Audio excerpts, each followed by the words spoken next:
Hi my hearties, welcome back. Oh man. Any returning viewers? Any new viewers? I'd like to welcome you on board. This is the first episode of a how many part episode I do not know of a trip from the UK to the Baltic Sea in my Nicholson 32 stowaway. All starts here on the banks of the River Orwell at Pin Mill in Suffolk. This is not the main boat, this is not the one I'm going across the North Sea, and this is the tender that I use to get stuff from the shoreline to the boat. Obviously lots of stuff to prep for on this trip, and this is the week before departure. Just doing some prep work for starting my sort of passage over to the Baltic for next weekend.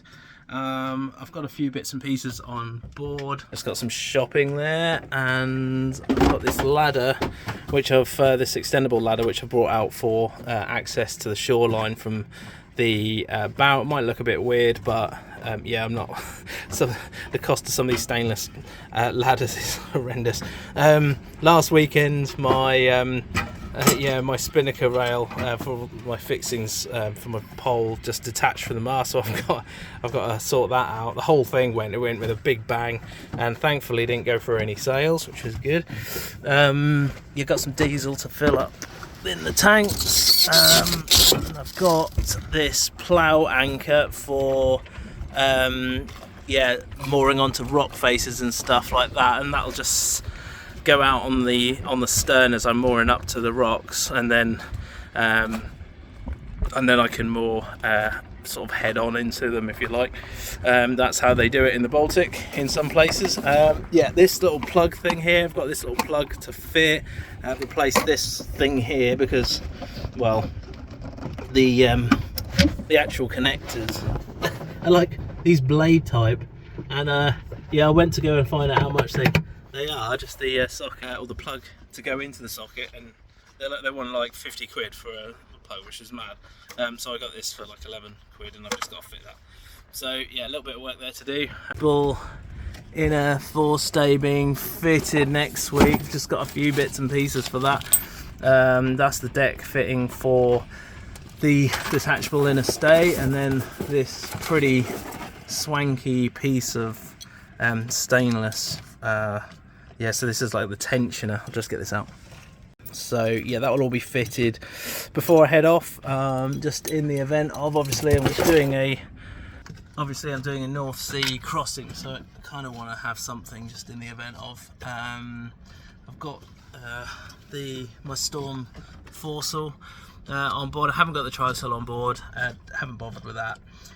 But yeah, just have the detachable inner stay is really, really good, especially if anything happens to the roller furler. You know, I've got some contingency for pointing into wind, which is something that you really, really have to have, especially sailing in a boat like this, because it won't point up very well with the mainsail alone.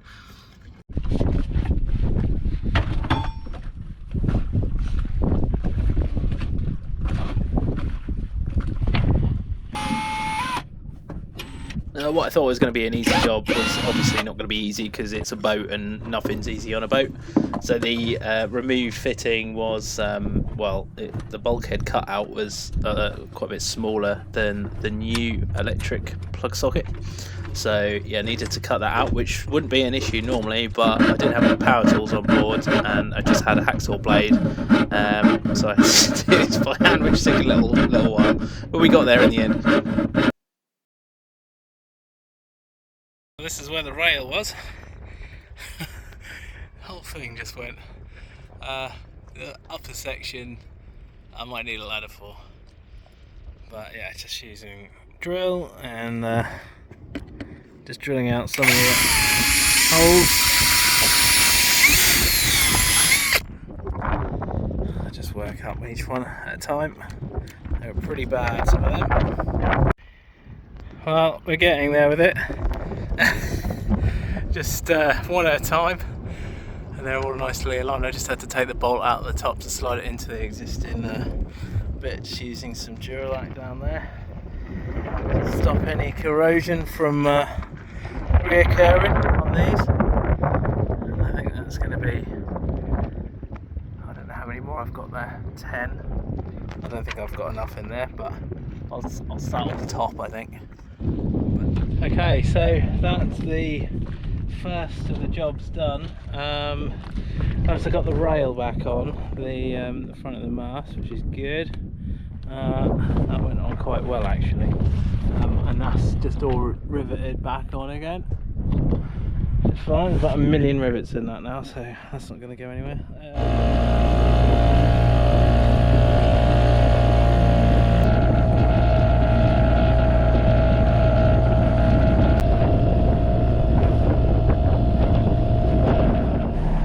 So I've just got on board, just thrown everything on here because I need to get around to see my rigger to get this removable inner forestay fitted to the foredeck and to the forward section of the mast. So everything's just kind of thrown into the front here, and I've got a diesel out. It was really choppy coming out here. We've got like a wind over tide and it's just bouncing around everywhere. I'll sort the rest of the boat out when I get round to the marina. Still got some of my food sat there. I'll sort that out in a bit. So a quick motor round to Wolverston Marina and tied in with my rigger Anto from Anto Yacht Services, and he's just checking out the rigging because it's been a year since it was last fitted. So what are we looking for then, Anto? I want to take it up to nearly 16% on the caps. At the moment it's sitting at 12. So we've got 8mm on the caps and 6mm on the inners. So these are the new pins instead of having split pins. That just goes in there like that and wraps around there. Velcro holds it in place. But you know, if you're going to adjust the things every few months, especially with new rigging, the amount of labour time it takes me to undo the split pins, it makes it worthwhile me fitting these. And if you look at all the boats around here that I've done recently, I've done all of them. Stoke only brought them out this year.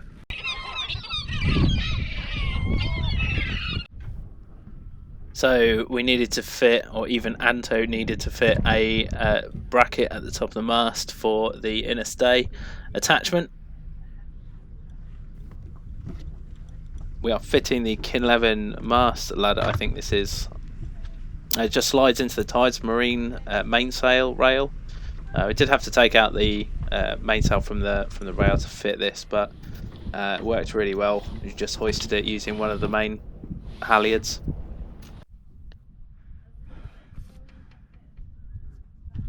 Getting bits and pieces ready to go, and the inner stay is on. Just got to sort the boom out because it's still resting on the spray head a little bit, and Hans has just come to say cheerio. Cheers, Hans. And release this one first. Let the bow come round.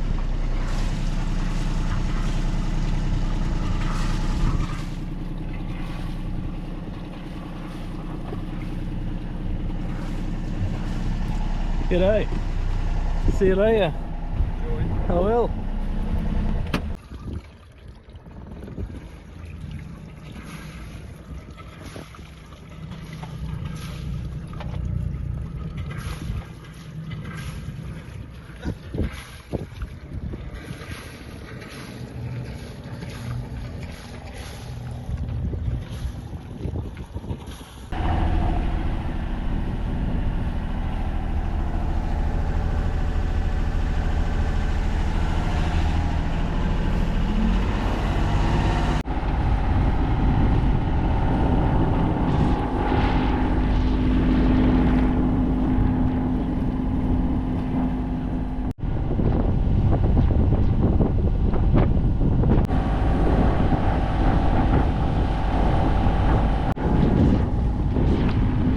Just motoring down the river, headwind, so yeah, just under the iron mainsail at the minute.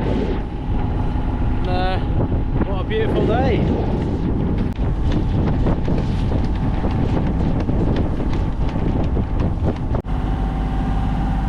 So I noticed that my fridge had stopped working this morning, and I've investigated the power to it, and the fuse holder is completely corroded and just stopped working, stopped making the connection. So when I get out of here, I'm just gonna yeah, start playing around. As soon as I get clear of the port and further out, I'll start fitting something. Probably replace the fuse holder because it's completely knackered.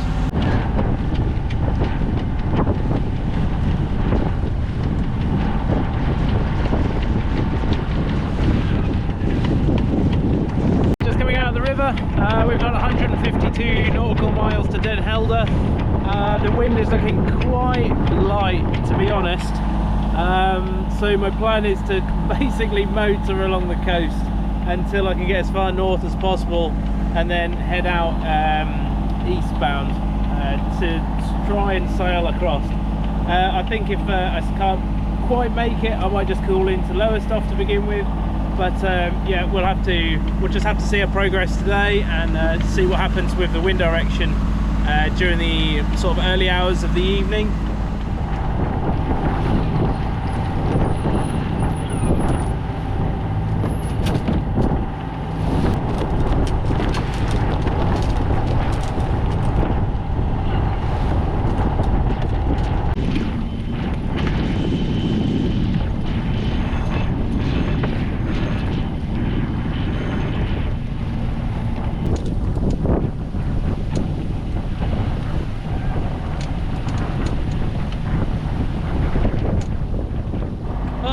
First day problems. I've got the tiller pilot in bits, and it looks like there's some moisture around some of the components, which isn't good at all. Had some problems with it doing, or just maintaining a stable course. So it looks like some of the maybe the wires off the compass are quite dirty, and yeah, there's a couple of sort of wiry bits on the board which has got like some green fluff coming out, so I've cleaned it up, but I'm still not convinced that things are good with it. So I'm going to try my best to repair it out here today, and if I can't get this sorted, I'm going to go into Lowestoft and try and get my spare unit, which I think I've got at home still. So yeah, a bit frustrating. I mean, there's no wind or anything, which is kind of good in a way, but I feel like I've just bought the boat again. It's a bit frustrating. First day of this this amazing 6 weeks that is going to be to the Baltic, and I'm already having issues, which isn't good. But hopefully this is, you know, I'd rather these things happen now than yeah, get over to Germany and Holland and Sweden and then start having problems over there. So yeah, I'll see what I can do with the tiller pilot. Do my best to repair it, and yeah, if I don't get it, if I don't have any joy with it, then I'll have to go into Lowestoft. I've got I've got no choice. I need to have a working tiller pilot. I'd use the wind pilot, but there's not enough wind for that to work at the minute. Barely enough for the sails, so yeah, it is what it is. So this is definitely not what you want to see while you're at sea. That bloody thing. I think it's pretty done, to be honest. I think I'm going to have to call into Lowestoft. I am definitely not going across the North Sea with this. I don't know how it suddenly ended up so green and snotty, and the rest of it looks fine. It's just that bit. So great. I studied for 4 years at college in electrical electronic engineering, so this stuff isn't too unfamiliar to me, but what is unfamiliar is trying to put this stuff together while holding the tiller between my arse cheeks and trying to maintain a course at the same time. So it's not a 5-minute job to disassemble the tiller pilot. It's got a number of screws and bolts and stuff like that, and frustratingly the first attempt didn't work. Still had the issues, so I got the wind pilot rigged and set up. There was a little bit of wind blowing in from the sea from that point, and I needed to take the tiller pilot below and see if I could repair any of the corrosion around the printed circuit board.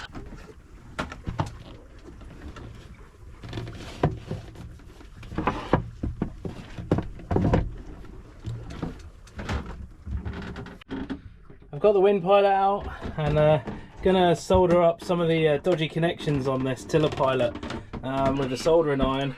I've just connected it up to an EcoFlow unit. We'll see how we get on. It's not using too much, so we'll see how we do. This is mental. So it's working again. Just doing been running that for about an hour, and it's fine, keeping a good course, and quite responsive to any extra commands on the control as well. So that's all good. It's just a bit of a boring motor now. We've wind has just all but dropped off, which is as forecast, and we are just sort of coasting out offshore. Away from the mainland, and yeah, I think it's going to be quite an interesting. Around about sort of 9 o'clock in the morning, we're going to start to see the start of this northerly wind, which is going to help us to get over to Den Helder. It is quite sedate at the minute, but yeah, hopefully maybe we get a little bit more wind during the night, maybe a little bit of a breeze, but it is what it is.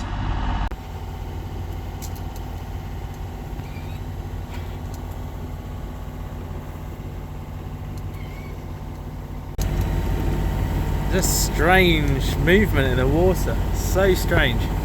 Just from the tide going over the top of sort of chalets on the seabed.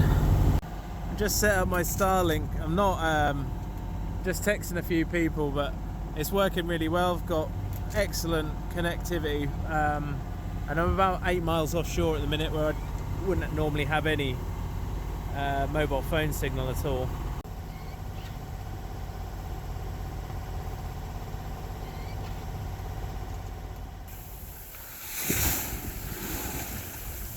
So finally get the engine off, and we're under sail with just the main and the Genoa pulling around about 5 knots.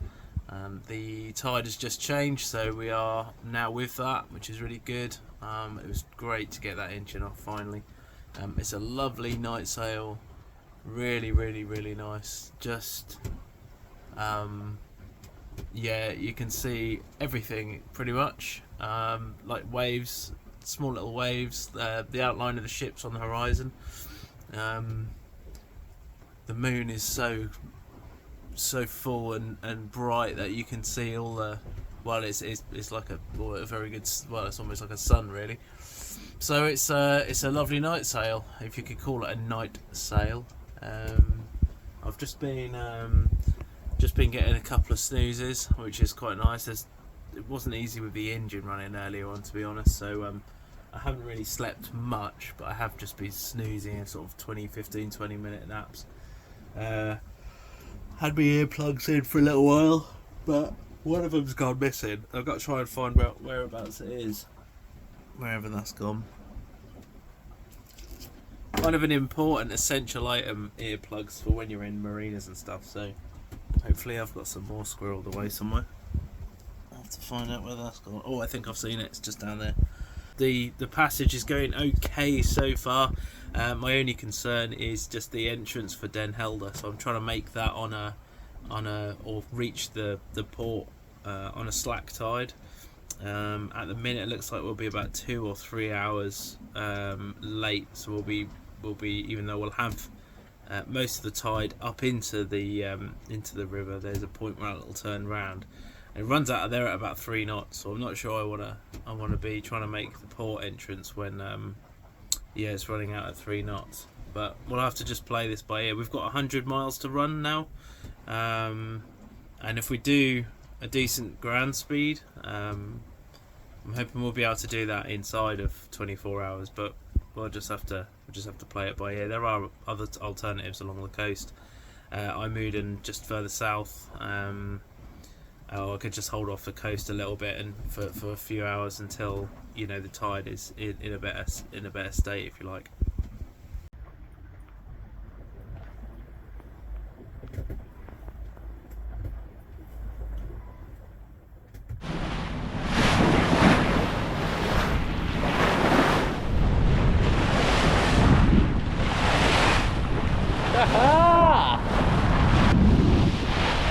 Boat.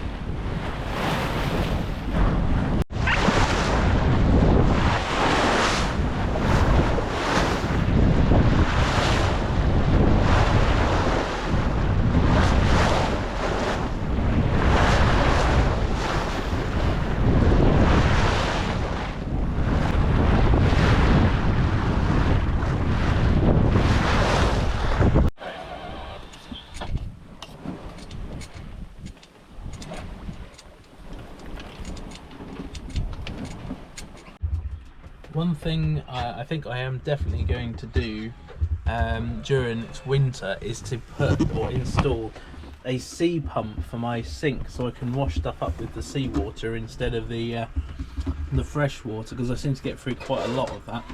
Obviously, you're not going to use seawater everywhere. If you're up some muddy creek, then you probably don't want to use that, just in case you start cleaning your cups and dishes and what have you with sewage effluent or something like that. So, but it's when you're out at sea, it's really good. I've seen just like a pump down here with your foot, and then you can just swap over between salt water and fresh water as and when you want.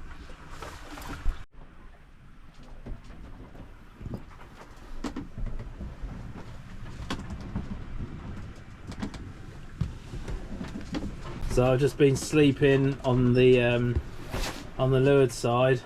Tried to sleep on the windward bunk with the lee cloth up, but yeah, it wasn't that comfortable at all, because the cushion, there's like a raised section just on the board and it was digging right into my back. So ended up just using that as a storage area, and ended up crashing down there for a bit.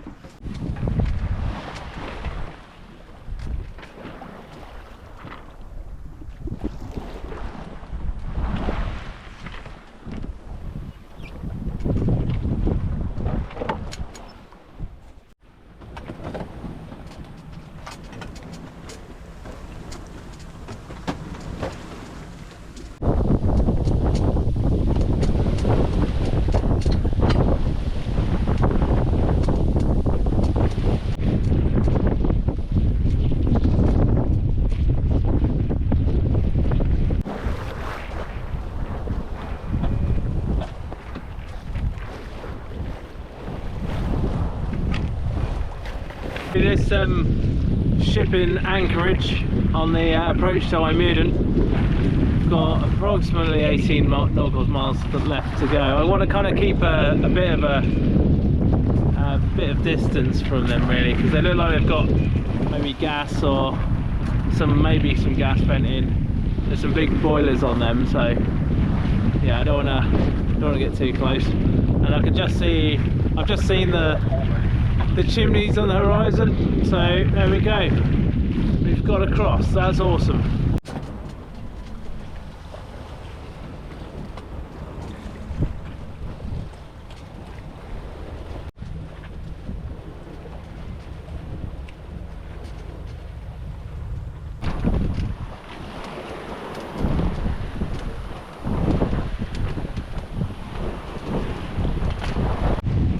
Pretty glad I made this move to come to IJmuiden. It looks like there's quite a lot of cloud cover over towards the north, and there's a lot of shipping.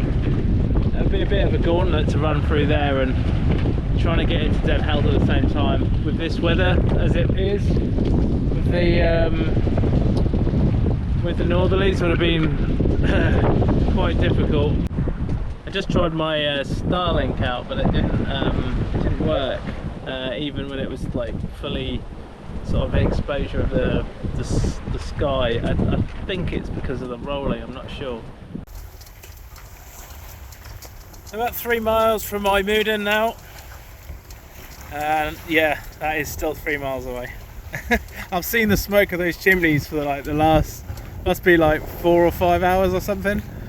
It's mad. It's always fun coming into IJmuiden.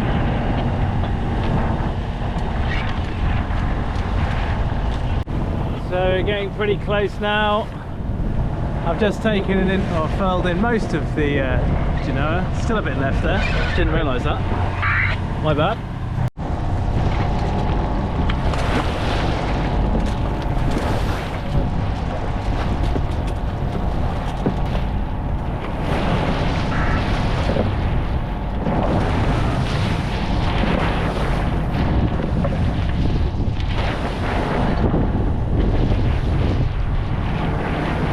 This is mental. This is slack tide as well. What's going on?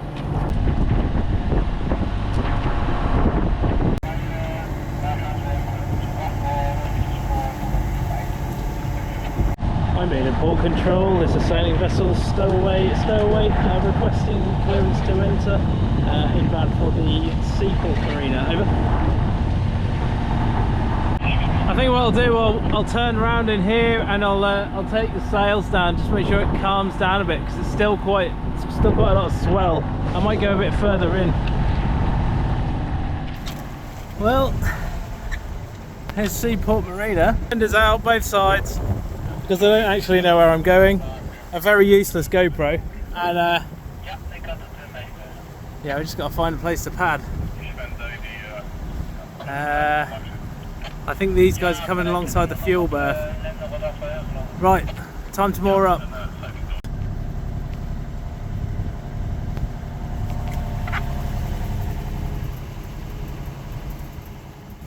So there we go.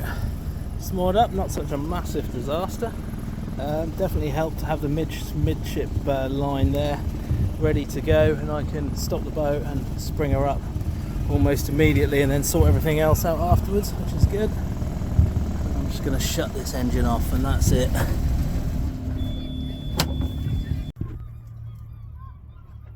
Just in the nick of time, I think. Some squalls coming in as forecast. It's a bit frustrating because last time I came in here I was met by the customs people, and then this time they've just been very unresponsive on the emails after I sent them the forms and the details. And then when I said that I was coming here instead of Den Helder, they've now responded with an email saying, if you want to check into Holland, just come and see us in the IJmuiden office, which is like actually quite a fair way up that way. So I'm probably gonna have to get my bike out.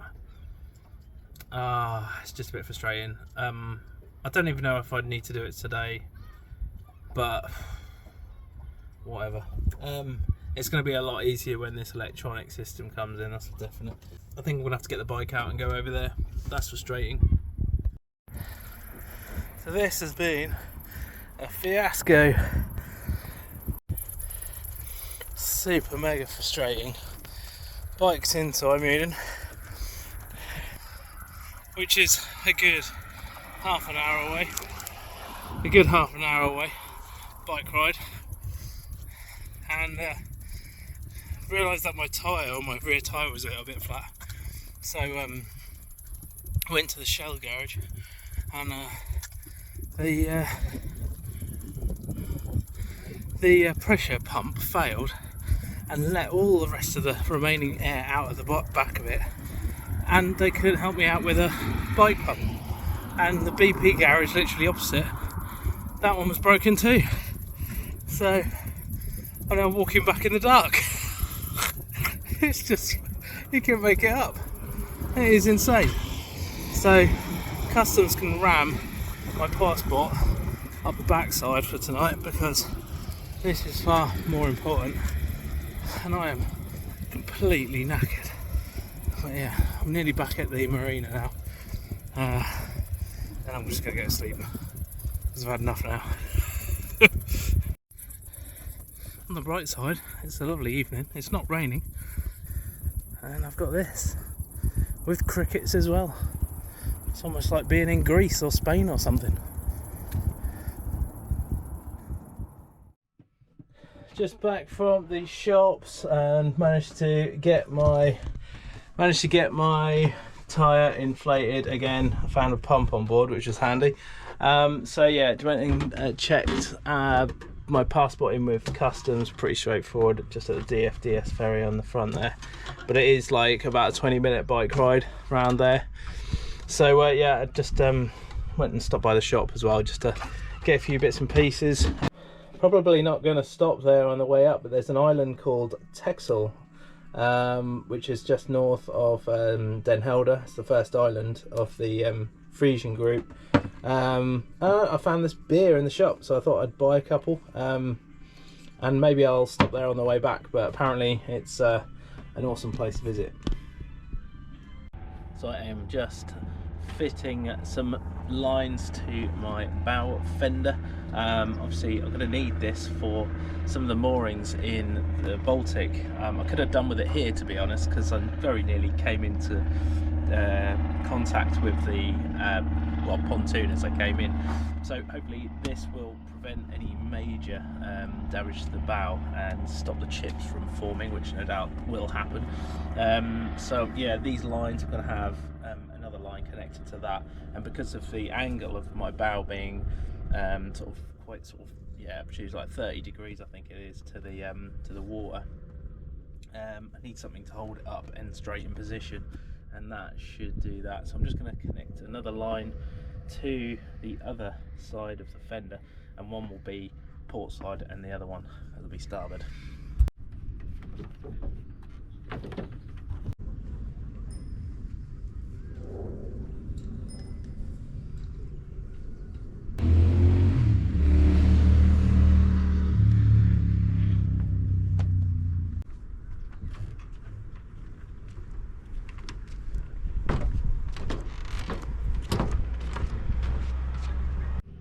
So I've got it in position. I think I'm just going to adjust the lines a little bit more, and then cut the rest of the rope off, rest of the control line, and I might just make a mark where to bring that up to, so I know where it sits in this position, so I don't have to keep coming back to it. So I think I'm going to stay here another night. It's wind is still from the northeast. It's not very strong, but I think I'm just going to wait until this southwesterly kicks around, which starts around early tomorrow afternoon. So what I think I'm going to do is get out there in the morning and probably take the early tide up round sort of like the kind of like northwest part of Holland, round Den Helder, and then carry on going up. I was going to go this afternoon, but I think I'll just park it for now. Yeah, this southwesterly kicks around or starts tomorrow early afternoon, and it does blow up pretty well into Tuesday. So yeah, it gives me a good boost along the northern coast of Holland and then into Germany. So you're probably looking at around about 186 miles to the Kiel Canal at this time. So yeah, we'll just have to see how we go with that, but you know, with regard to tiredness, I think, but that will definitely give you a massive boost in the right direction. I mean, all the planning is based on 5 knot speed, but I think given the wind strength, I'll probably easily maintain 6 knots. So if I left tomorrow morning, yeah, I could probably even be there by sort of later part of Tuesday, which would be pretty awesome. This is a huge beach.